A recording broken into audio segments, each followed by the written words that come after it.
കൊച്ചിയിൽ ക്രിസ്മസ് ആഘോഷങ്ങൾക്ക് നിറം പകർന്ന വിസ്മയരാവ് ക്രിസ്മസ് ആഘോഷ സംഗമം എളംകുളം ഫാത്തിമ നഗറിൽ നടന്ന പരിപാടിയിൽ 1000-ലധികം പാപ്പാനിമാർ അണിനിരന്നു. 9 ക്രൈസ്തവ സഭാ സമൂഹങ്ങൾ ചേർന്നൊരുക്കിയ ആഘോഷം Kochi mayor advocate M Anilkumar ഉദ്ഘാടനം ചെയ്തു. ചലിക്കുന്ന ക്രിസ്മസ് ട്രീ, കുഞ്ഞു മാലാഖമാർക്കൊപ്പം 1000-ലധികം പാപ്പാഞ്ഞിമാർ, ഫാത്തിമ നഗറിന് വെളിച്ചം പകർന്ന് 1000 നക്ഷത്രങ്ങൾ.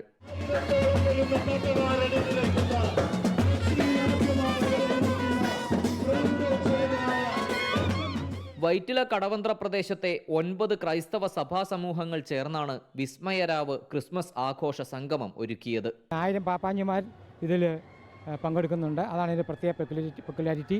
ഇതുവരെ ഇങ്ങനെയൊരു 1000 പാപ്പാഞ്ഞിമാർ പങ്കെടുത്ത ഒരു ഘോഷയാത്ര ഇതുവരെ നടന്നിട്ടില്ല. അതൊരു മഹാസംഭവമായി മാറിയിരിക്കുന്നു കൊച്ചി നഗരത്തിന്.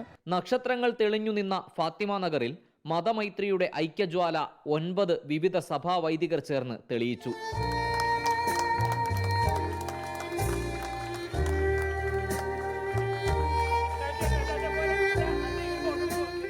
പരിപാടിയുടെ ഭാഗമായി ഇടവകകളുടെ ക്രിസ്മസ് കരോൾ ഗാനങ്ങളും വിവിധ കലാപരിപാടികളും സ്നേഹവിരുന്നും സംഘടിപ്പിച്ചു.